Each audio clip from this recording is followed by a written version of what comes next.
This paper is reflective of some of the ongoing research which I've been undertaking as part of my doctorate, and most recently in collaboration with John Harper, who is Professor Emeritus at Bangor University. It's a variation of a paper we gave recently to the Institute for Historical Research, and I must begin by thanking John for all of his thoughts and insights on the use of ecclesiastical spaces over the past 9 months. Now, in the later medieval period, all of England's dioceses were overseen by 17 bishops.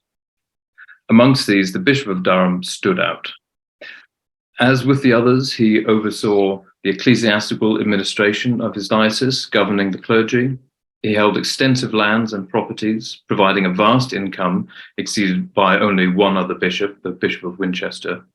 And he was also a secular lord, governing the Palatinate with a civil and a legal administration, and often protecting the kingdom's northern border. Many of the bishops of Durham also held the great offices of state, such as the Chancellor or holder of the Keeper of the Privy Seal, during their episcopates, I should say, as well as afterwards or beforehand, and they were closely connected to the royal court. The bishops of Durham were certainly one of the greatest magnates across the entire realm. Now, Auckland Castle was one of the bishop's principal manors during the Middle Ages. It is located around 10 miles southwest of Durham, situated between the River Wear and the River Gormless, and adjacent to an extensive deer park. This is, however, located about a mile northwest, I should say, of the nearest parish church, St. Andrew's, Auckland, and it's with this slight divergence to this particular site that I wish to begin today. Now, the early history of St. Andrew's is unrecorded, though the incorporation of a 9th century standing cross fragments into the tower construction would seem to suggest an earlier ecclesiastical institution existed there. According to Simeon of Durham, when Bishop William de St. Calais transferred the shrine of Cuthbert to the Benedictine monks from Monkwearmouth and Jarrow in 1083, the former clergy of that community were allowed to transfer as canons to several different parish churches across the county, including St. Andrew's, Auckland. Now, while the veracity of these events is uncertain, an Uthred, priest of Auckland, is recorded in a charter of 1085, which suggests both the existence of the church as well as its possible importance. The church itself was certainly collegiate by some extent by 1226-7, when the names of 6 canons are known, and that's quite an early period for the establishment of that in County Durham. Now, the standing structure of the church survives, and the architectural fragments suggest that the western tower is the earliest standing feature, dating to the 12th century, and that an earlier church structure was formally attached to the east. A program of building expansion then appears to have occurred with the creation of the present eastern chancel in the 13th century, and the rest of the church was completed in several building phases, with the structure containing both early English and decorated Gothic architectural styles. Now, significant changes to the clerical organization of St. Andrew's occurred with the episcopate of Anthony Beck between 1284 and 1311. In 1286, Beck founded the Chantry of the Blessed Virgin Mary, assigning an additional £10 to the prebend of Auckland for the canons to provide a priest to celebrate Mass daily at that newly built altar in the church. Of the 3 altars located in St. Andrew's transepts, this was most likely that in the north transept with the expanded window. All of this was confirmed in 1293, when Beck issued ordinances formalizing a collegiate church headed by a dean, which replaced the existing rector, and with 13 canons provided by prebends. Now, Bishop Beck was clearly concerned about the appropriate conducting of liturgy and the non-residency of the canons, as this seems to have been the case beforehand, before his episcopate, I should say. He both assigned land for their habitation south across the river and required that the canons provided vicars to perform the necessary religious services and masses in case of any absenteeism. The ordinances stipulated that the canons supported 5 priest vicars, 4 deacons, and 4 subdeacons. The offices were to be sung in full, with matins in the morning for the parishioners themselves, and the high mass to be said at 9 a.m.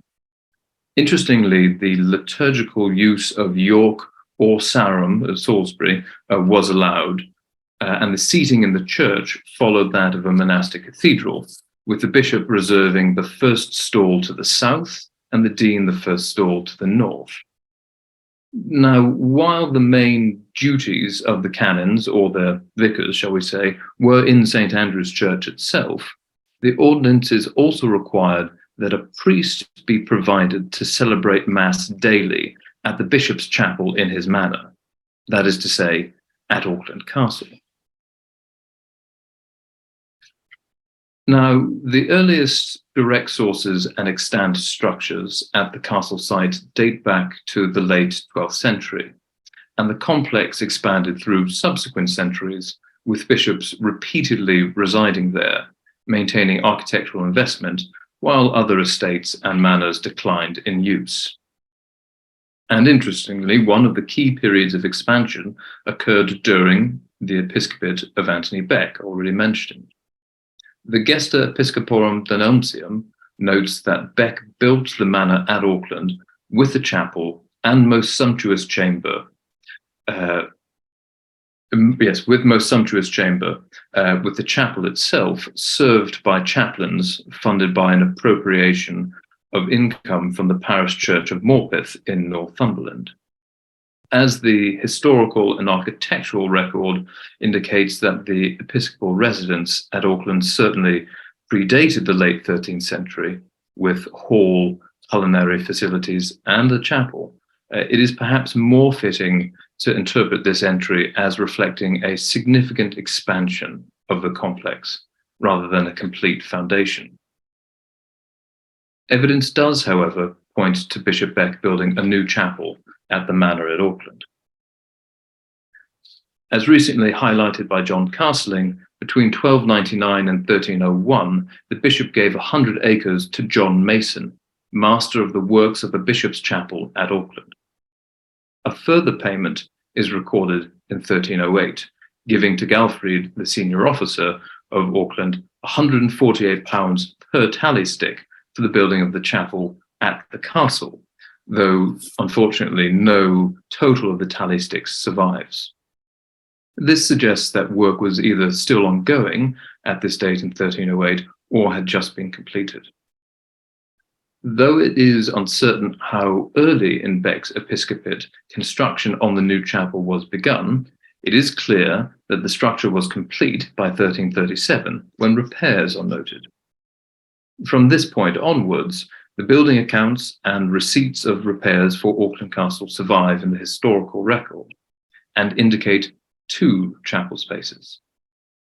In 1337/8, soldering work is recorded for the Magna Capella, the Great Chapel, and the Parva Capella, the Small Chapel, and subsequent references in 1349/50, 1471/2, 1476, 1547/8, and 1628 all specify a great, high, or low chapel.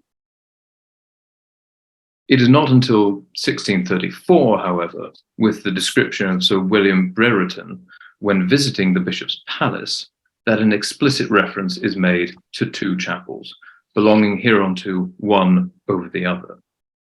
He makes mention of the character of the upper chapel, noting its echoing interiors, and the specific use of the lower chapel for Sabbath days. Now, the events of the English Civil War had a resounding impact on the history and the layout of Auckland Castle. Following the abolishment of the episcopacy, Sir Arthur Hazelrig, Baronet of Knowsley and a significant anti-episcopal figure, purchased the site on the 8th of March, 1647 for £6,102, 8 shillings and 11.5 pence. There he employed the local Quaker mason, John Longstaff, to create a new house at the episcopal castle, authorising the demolition of the 2-storey chapel to provide stone for this work and other updates to the complex. When the work was begun is unclear, but the majority of the demolition was completed by 1660 at the restoration. References within Bishop Cousin's building specifications, I should say Bishop Cousin was the first bishop following the restoration. These building specifications indicate that at least part of the chapel survived in early 1663, abutting onto the south side of the early 16th century apartments. They said, John Longstaff shall take down the old white wall and brick chimneys between the old chapel tower and the staircase tower over the drawing room leads. Now, this old chapel tower is visible both in the 1666 drawing by Gregory King and in a painting of Auckland Castle from circa 1690. So you have here the old chapel tower and here the stair tower, and this is the old white wall with the brick chimneys. Now, these images appear to suggest that the chapel, or at least the parapet, if not the ridge of the roof, was slightly taller than the adjacent block, reaching potentially 16.7 meters or 55 feet in height. But this remainder of the chapel was progressively reduced in the 18th century before being completely replaced by a new block of apartments during the episcopates of Richard Trevor, 1752 to 71, and John Egerton, 1771 to 87. Now, excavations between 2017 and 2022, undertaken by the Auckland Project and Durham University Department of Archaeology, uncovered the full extent of the lower chapel and significant remains informing aspects of its layout and architectural form. The internal dimensions of the space measured just under 41 feet, 12.65 meters wide, and some 131 feet, 40 meters long. The floor plan of the chapel consisted of 7 bays divided by 2 rows of piers, with around 6 feet between the wall and the piers, and around 19 feet for the central aisle. The floor was comprised of flagstones, which stepped down around 3 inches from the western entrance and were carved to form the lowest course of the piers themselves. Additionally, in some parts of the eastern end, a mortar spread with incised lines to imitate flagstones was utilized, potentially a reflection of alteration and repair. A complete pier base, which survived in situ at the start of the 3rd bay of the north arcade, was quatrefoil in plan with intermediary lobes and situated on a multi-sided step-chamfered plinth. And this form was maintained through the spaces as indicated by the fragmentary stone survivals and the mortar imprints of the other piers. These, along with the large amount of 3-roll rib mouldings and springers, demonstrate that the lower chapel had a quadripartite vault system with a number of bosses featuring deeply carved foliage. Similar designs for the vault bosses are found at York Minster, in the walls of the vestibule leading to the chapter house dated to the early 1290s. From these fragments, an architectural 3D model has been expertly constructed by Stuart Harrison. A second stone vaulting configuration, a tierceron system with filleted ribs, was also found in the masonry rubble, though the form of the fragments and the scarcity of similar pieces suggests that this may reflect a pulpitium rather than the ceiling of the upper chapel.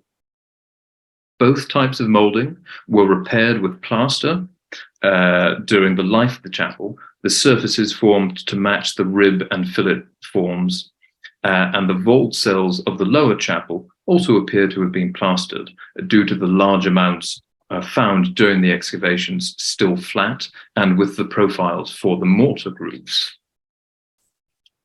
Now, the surviving pier base is also identical to one found in the north aisle of St Andrew's Church, Auckland. As mentioned, St Andrew's was constructed in a number of phases, and the pier is situated within the fourth phase. It's actually right here, and it's the only one within the church. And this phase saw the completion of the nave and the addition of the south transept and the porch. This correlation between the pier bases confirms that this fourth phase of St Andrew's building should be ascribed to Bishop Beck, most likely in conjunction with his issuing of the ordinances in 1293. It also indicates that John Mason was already working for the bishop by the point of construction at St Andrews, and therefore the chapel at Auckland Manor itself could also have been started as early as 1293. Now, multiple different styles of window tracery were also present in the excavated rubble at Auckland Castle. Several different patterns in the decorated style with extensive trefoil and quatrefoil designs have again been carefully modelled by Harrison. Close parallels for the window tracery are to be found also at York Minster in the north aisles of the nave, constructed between 1290 and 1350. Several fragments at Auckland also appear to have been whitewashed both on the inner and the outer faces. There are also examples of later perpendicular transoms and mullions surviving, suggesting alterations to the chapel windows in later centuries.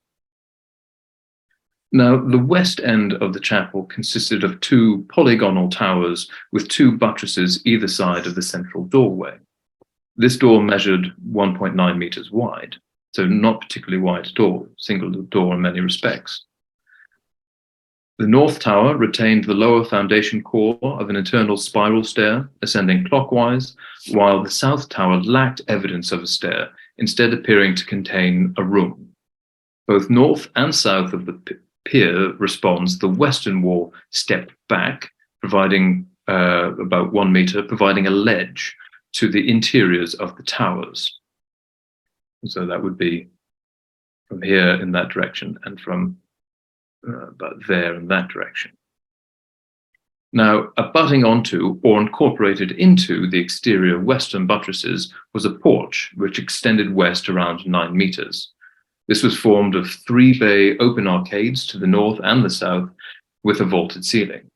The wall responds of the vaulting are the same 3-roll moulding as found within the chapel, suggesting a similar quadripartite vault for the porch.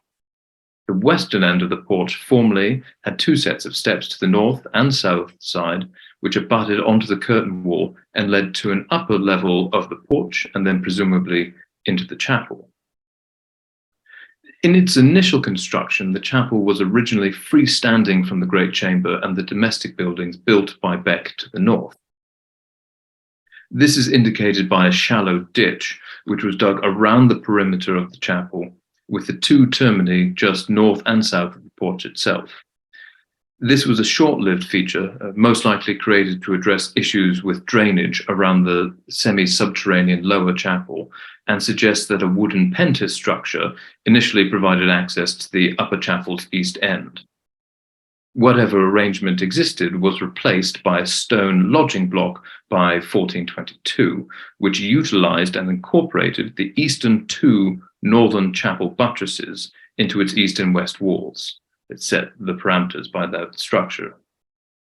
Tracing the floor levels of this present building, which remain the same as those in the 15th century, as indicated by the uncovered block windows in the west facade, in conjunction with the 1666 Gregory King drawing, suggests that the lower chapel may have measured some 20 feet in height, and that the upper chapel may have been around 35 feet in height, excluding the pitch of the roof. Later references provide additional guidance as to access into the liturgical spaces. The Clerk of Works account from 1422 to 3 notes a door in the passageway extending from the parlour thought to be located in the 4-story lodging block by this time, to the east end of the chapel. This would have entered at the easternmost bay, and given the status of the parlour in greater households, this most likely entered into the upper chapel, though there was probably a mirroring door on the lower level. Later, in 1647, the Parliamentary Survey records that there were 3 doors at the end of the high chapel requiring repairs to the ironwork. 2 of these are noted as larger than regular doors, though not double doors in size. This may indicate 2 doors from the stairwells in the tower and a western door from the porch, or a different combination of access portals into the upper chapel. In 1474/5, payment is made to carpenter John Robson for making wheels for the bells and holes through the vault for the bell rope, while John Sevier is paid for 5 bell cords. This highlights that the bells were rung on a through turning on a wheel rather than being fixed and struck with a hammer, and that there were at least 5 bells associated with the chapel structure. Whether these should be understood as 4 bells and a separate sanctus bell, or all 5 being hung together, remains uncertain. It is intriguing to postulate that the bells were hung in the western towers of the chapel, and that the lack of evidence for a stair in the southwest tower is due to the room functioning as a ringing chamber. Based on the existing evidence of the chapel size and the lack of clearly identifiable additional stone vault fragments, the ceiling of the upper chapel was most likely a timber vault. This is supported by the 1474/5 reference of a carpenter, rather than a mason, making the holes through the vault for the bell ropes. Additionally, in 1647, the survey groups the wooden seats in the upper chapel with the roof over the chapel as separate from the lead above. Now, valued at £80 and surpassed only by the lead, valued at £108, this indicates the roof to be a significant feature, possibly beyond the structural frame of rafters, purlins, and braces, and inclusive of a ceiling vault and panelling. Now, though the archaeological remains and historical references are limited, additional examination of medieval liturgy and the role of the bishop can offer further insight into the potential layout of the space. Episcopal chapels are fundamental parts of any bishop's residence. Their size and decoration may have represented a bishop's status, but they had a religious function that required space. The 13th century use of Sarum, Salisbury, details how liturgy was supposed to be performed. There were to be at least 7 ordained ministers and 4 other assistants in the sanctuary when the bishop celebrated Mass, even on feasts of 9 lessons. These numbers increased to 11 ministers and 4 others on Sundays and double feast days, and to a total of 21 at Pentecost and on Maundy Thursday. This number of bodies requires a considerable amount of space around the altar. In addition to services, the ordination of the clergy was, and still is, a key episcopal duty, and the registers of the bishops of Durham record these as frequent occurrences at Auckland Castle Chapel.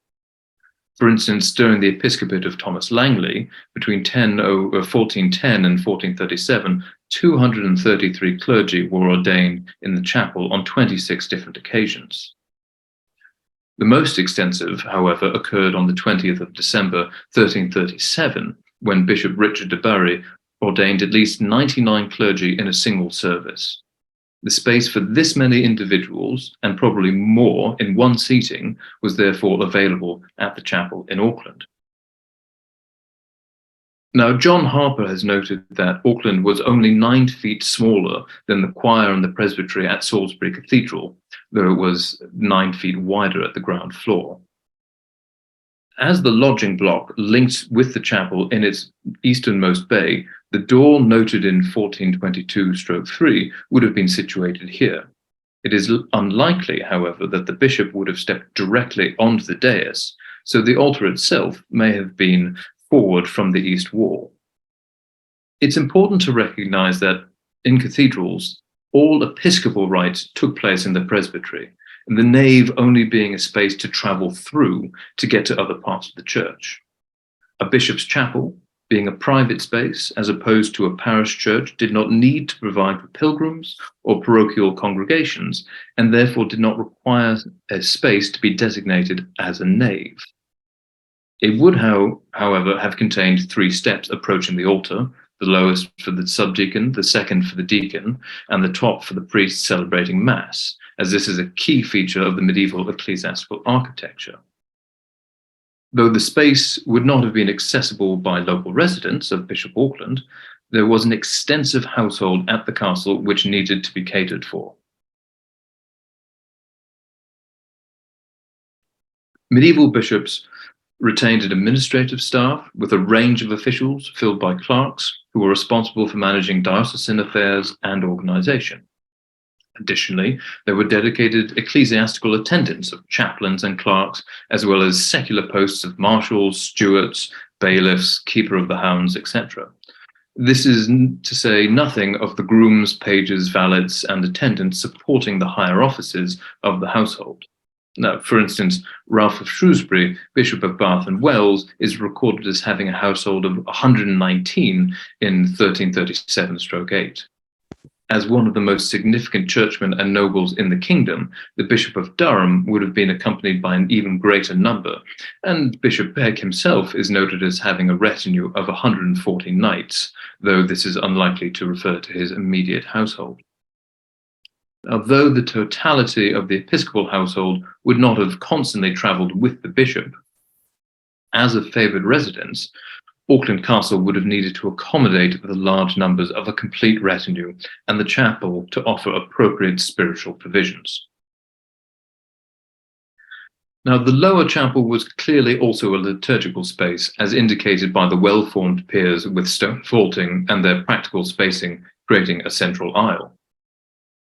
This contrasts, for instance, with the contemporary Episcopal chapel at Ely Place, the late 13th century London residence of the Bishop of Ely. You can see that central set of columns precluding it being used in a liturgical fashion. It could have been, the lower chapel at Auckland could have been utilised by the laity and the secular officers within the episcopal household to hear Mass. It may also have provided additional spaces for altars for the large number of priests in the bishop's entourage to celebrate their obligatory daily Mass.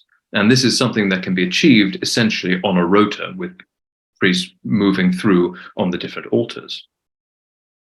Now, while this offers an interpretation of the chapel at Auckland's layout and use, the ecclesiastical site was active for over 300 years, and liturgical practice developed through the medieval period. A significant change to the castle complex and the use of the chapel occurs in the 15th century, but to contextualize this, we must return to St. Andrews. Bishop Thomas Langley, 1406 to 37, took particular interest in the Church of St. Andrews, Auckland. In 1416-17, he paid for the construction of the belfry of the tower.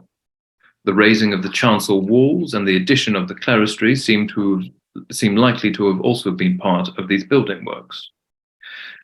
And in 1428, he affirmed the ordinances of Bishop Beck and reformed the collegiate church, requiring more priests, now 8, with 2 deacons and 2 subdeacons.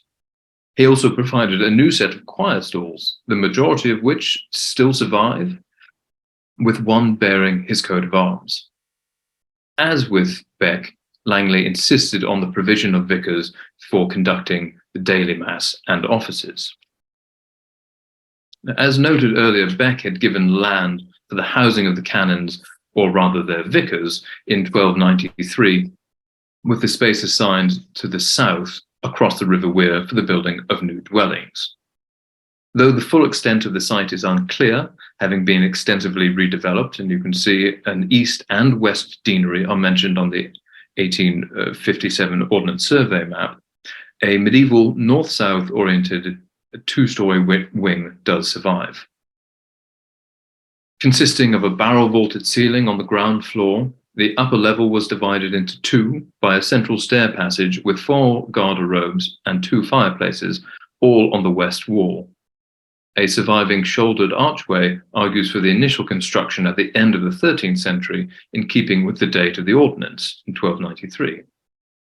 Alterations to the north room appear to occur in the late 14th century, while the main portion of the south room appears to be entirely rebuilt, with the removal of the barrel vault below and the insertion of more elaborate fenestration at some point in the 15th or the 16th century.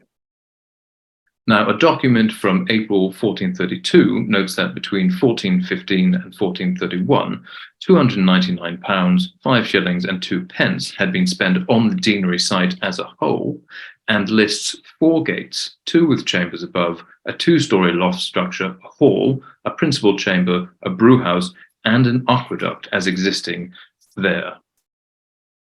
At some point, however, before 1458, the residential housing of the college vicars appears to have shifted to Auckland Castle itself. The associated structures were part of a considerable expansion of the castle complex, with a new curtain wall established to the west of the chapel and the college quadrangle forming part of the new southern boundary. The western boundary wall had a mural tower incorporated into it, this block here, and the dendrochronological analysis of the surviving roof beams date them to the 1420s or 30s, falling within the episcopate of Bishop Langley. Though the present buildings between the west wall and the college, just down here, may date from the mid-17th century, the orientation with relation to the boundary wall and the quadrangle suggests that there was originally a similar medieval boundary structure located here. The spatial coordination between the wall and the quadrangle buildings suggests that they may have been conceived as part of the same construction scheme.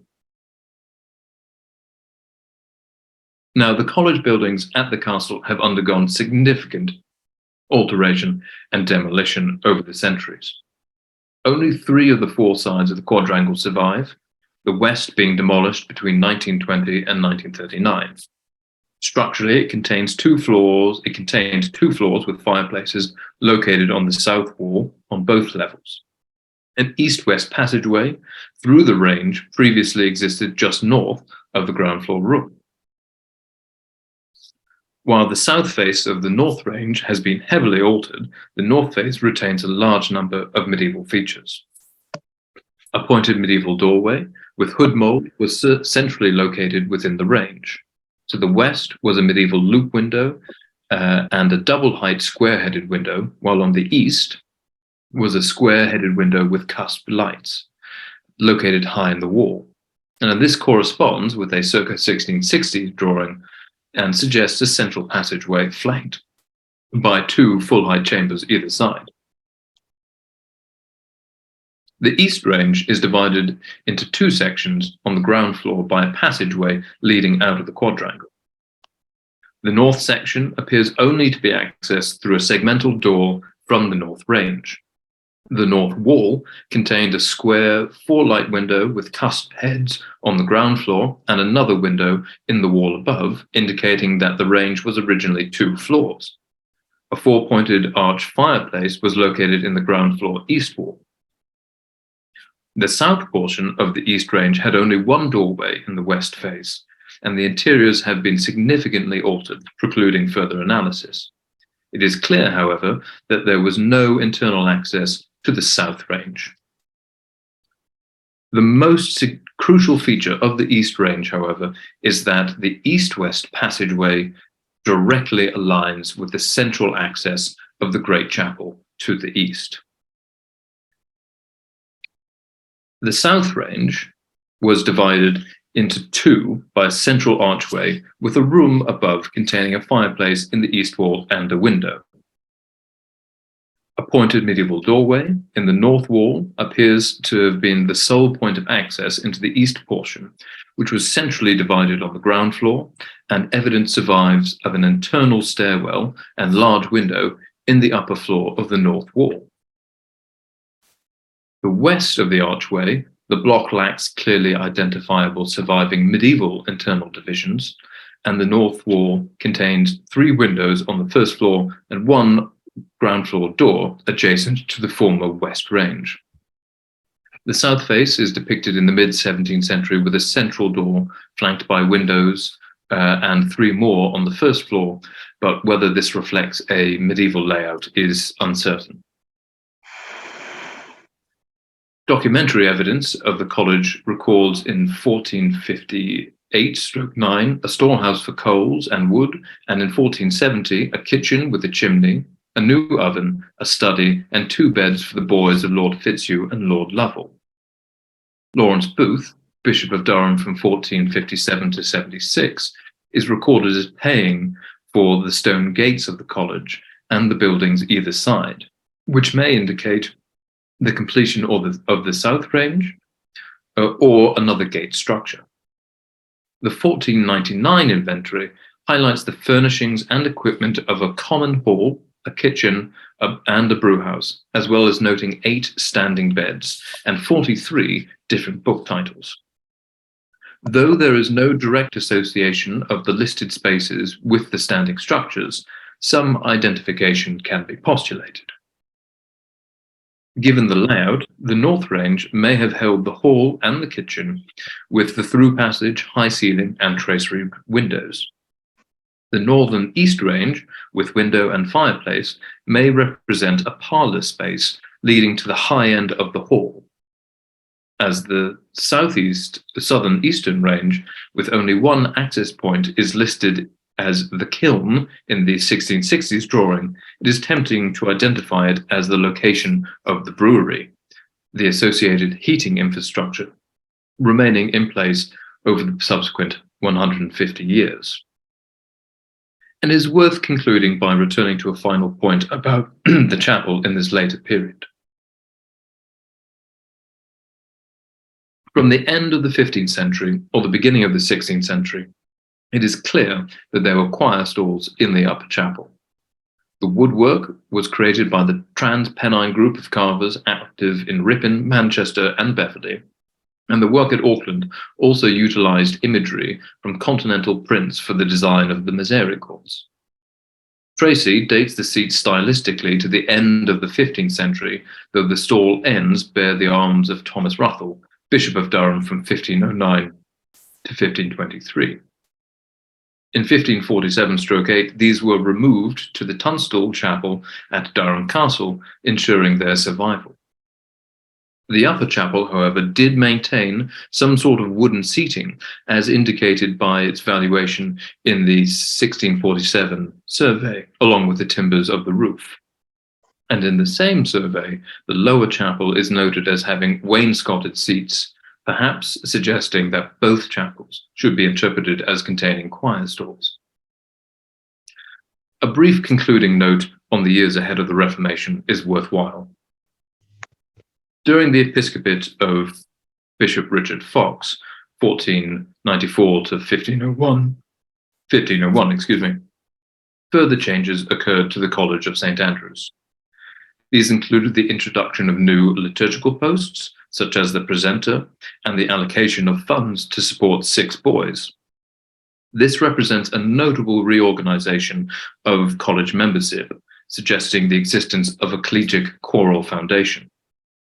It is notable that the historical documentation indicates that the college was operating both in the bishop's chapel and at the bishop's chapel at the castle and at St. Andrews, Ecclesia Sive Capella Collegiata, the collegiate church or chapel.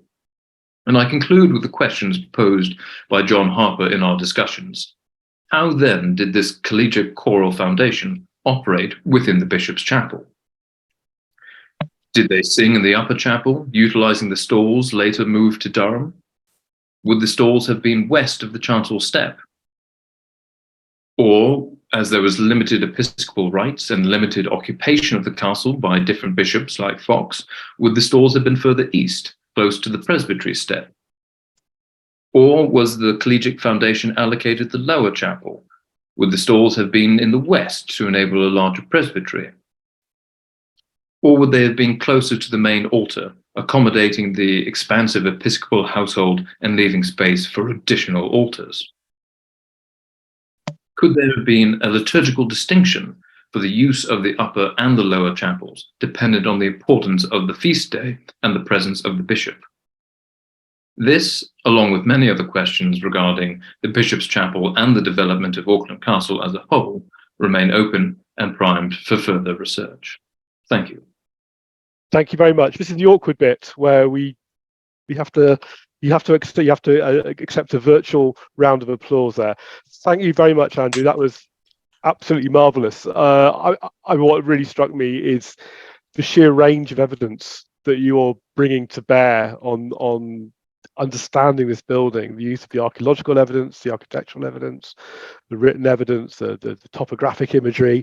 It really shows that value of bringing in lots of different types of material evidence to try and understand a complex and important building. And I think it's also quite salutary to realize, that would have been a profoundly impressive building, and so little of it actually survives above ground.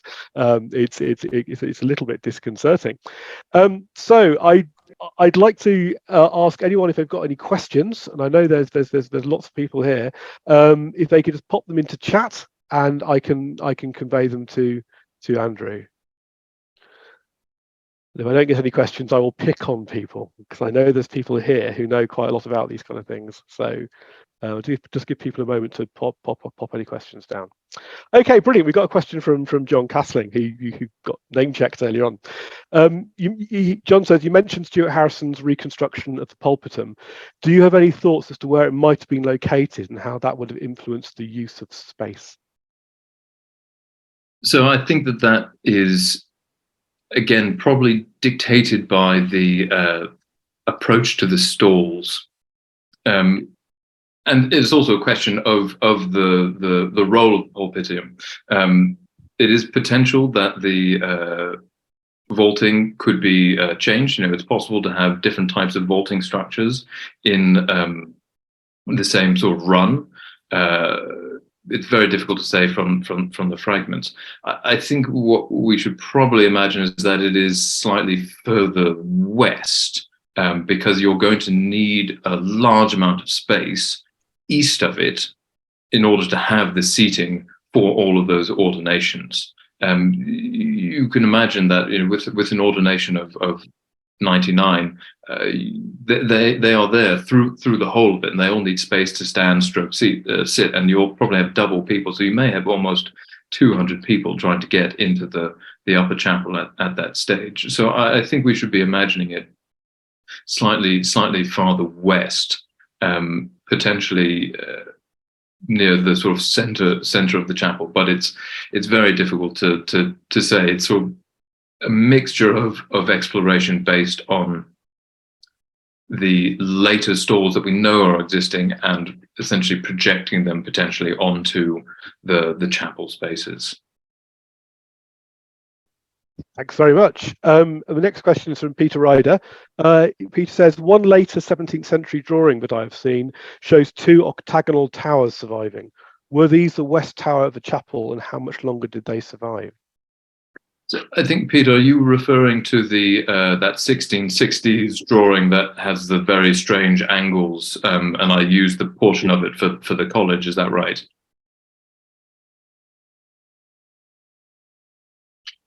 So I realise I've asked a question of you. The drawing showed two either circular or polygonal towers standing up, and we puzzled. This is before we found the chapel, so we were puzzling as to what they were. If it's the one that I'm thinking of, I think that is probably the foundation of the stair. That was still that was excavated in the first season. Whether or not there would be any of the southwestern tower, I don't know. Of course, the difficulty is that all the other views of that site have it obscured. I think we can be reasonably confident that it's probably buried, certainly by 1728. when the Buck print shows a little bit more in that prospect, and it doesn't seem to be there. I would also imagine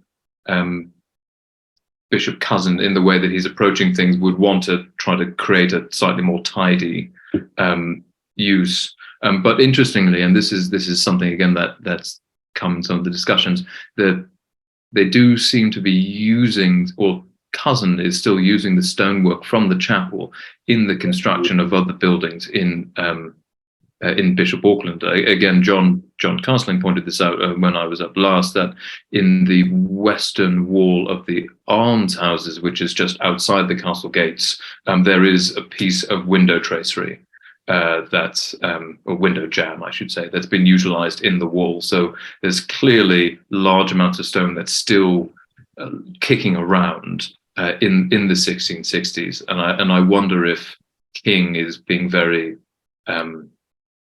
specific in the view that he gives us with that drawing to create the best face of the newly refurbished chapel and great chamber. Right. Wonderful, thanks very much. And our next question is from A.D. Davis. Thank you for your presentation. There was a comment earlier that the upper chapel had dreadful acoustics. Would this not therefore limit the likelihood of this being used for a choir? So I think that's probably reflective of the change in liturgical practice. By the mid-17th century, the role of singing and music is very, very different than in the 15th and the 16th century. I think Brereton is commenting on the fact that you can't hear people do sermons because it's very echoey and it sort of bounces around. So actually, it would be great for singing. It would be wonderful for the polyphony, with the different parts sort of bouncing back and forth and creating flow and motion within the music, but really very unpleasant for the early 17th century, more Protestant and even Puritan style of worship. And I think that's probably also then why they're holding the Sabbath day liturgies in the lower chapel. By that point, it's being used in a different way. But I think that's a really interesting question, because it reflects that wider exploration of how this chapel has developed over the centuries. Is often sort of referred to as Beck's Chapel, and that's situated as an early 14th century structure, but obviously it went through major changes both in the medieval period and then afterwards. There's a huge amount of research to be done on how it operates really in the late 16th and the early 17th century, and how it may have changed, and potential parallels with other episcopal ecclesiastical spaces. That's wonderful. I think unless anyone else has any other questions, I think we'll probably draw this evening to a close. That was a tour de force in really squeezing the juice from all the evidence available. I suppose I'll be cheeky and ask one final question myself. How far do you think there is scope for more information to come out about the chapel, particularly thinking about the ongoing post-excavation work from the excavations? I mean, do you think there's any more surprises that could be lurking in there? Oh, always. I think there is, now that we've collected as much of the stonework that I think we're going to get, I think that will be a very fruitful review. I think that there is also potential, again, for looking at parallels. One thing that I didn't talk about, is a slightly undeveloped theory, is why is Beck building something so large? I mean, it's absolutely extraordinary in its size. There's no need to be. It's bigger than anything else. It's bigger than Westminster, which was a semi-contemporary chapel. And so, but I think that this may actually relate to some of his relationships with other ecclesiasts, in particular the Bishop of York, John Rominen, who dies in 1296. And I think there's an interesting point of potential comparison, both for looking at the layout of that earlier stage of York Minster's Presbytery and choir. So between the stage that we have now and the earlier Romanesque stage. I think there's also potential for tracking down other work with the Mason. That John Mason may also be working at Carlisle Cathedral, and there are parallels between the pier bases at Carlisle Cathedral. They're much more elaborate, but they maintain that similar multi-chamfer plinth with some of the roll moulding. So I think there is more work to be done, squeezing water from the stones, quite literally. But that's really sort of digging down into the detail and trying to find comparisons to inform how we might project it onto the existing plan at Auckland. Brilliant. Well, thank you very much, Andrew. That was really, really informative.